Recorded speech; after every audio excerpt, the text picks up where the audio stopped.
యాదాద్రి భువనగిరి జిల్లా యాదగిరిగుట్ట మున్సిపల్ కార్యాలయంలో catch the rain, save every drop catch the rain, save every drop కార్యక్రమానికి సంబంధించిన అవగాహన బ్రోచర్ను తెలంగాణ రాష్ట్ర ప్రభుత్వ విప్ ఆలేరు ఎమ్మెల్యే బీర్ల ఐలయ్య ఆవిష్కరించారు.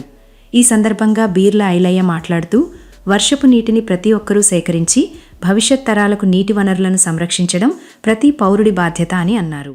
ప్రపంచవ్యాప్తంగా ఈ ఎలినో ప్రాబ్లం వల్ల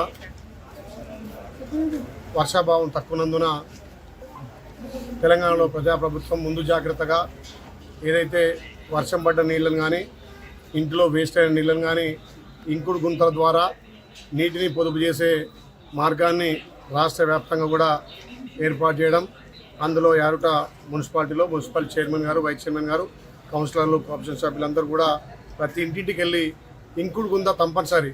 ఎందుకంటే వర్షాలు పడ్డప్పుడు భూమిలో నీళ్ళు ఇంతే భూగర్భ జలాలు పెరుగుతాయి. కాబట్టి ఈ ఎలినో ప్రాబ్లం దృష్టిలో పెట్టుకొని ప్రతి చుక్కను ఒడిచిపట్టే విధంగా ఇలా ముందుకు పోవాల్సిన అవసరం ఉంది.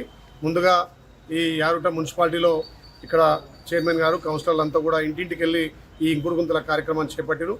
దాని మీద కూడా పోస్టర్ ఆవిష్కరించి ప్రతి ఒక్కరిని చైతన్యం చేయాల్సిన అవసరం ఉంది. ఎందుకంటే ఎలినో ప్రాబ్లం తోటి వర్షాలు తక్కువ ఉండడం వల్ల నీటి లభ్యత తక్కువ ఉంటుంది. ప్రతి చుక్కను ఒడిచిపట్టాలి, నీటిని వృధా చేయకుండా ఇంకుడు గుంతలు కానీ దీనికి సంబంధించినటువంటి అన్ని కార్యక్రమాలు ఏదైతే కేంద్ర ప్రభుత్వం నుంచి వచ్చే ఎంజీఎన్ఆర్ఎస్ ఇప్పుడు మరి పేరు మార్చారు, విబిజీ రామ్జీని పెట్టారు.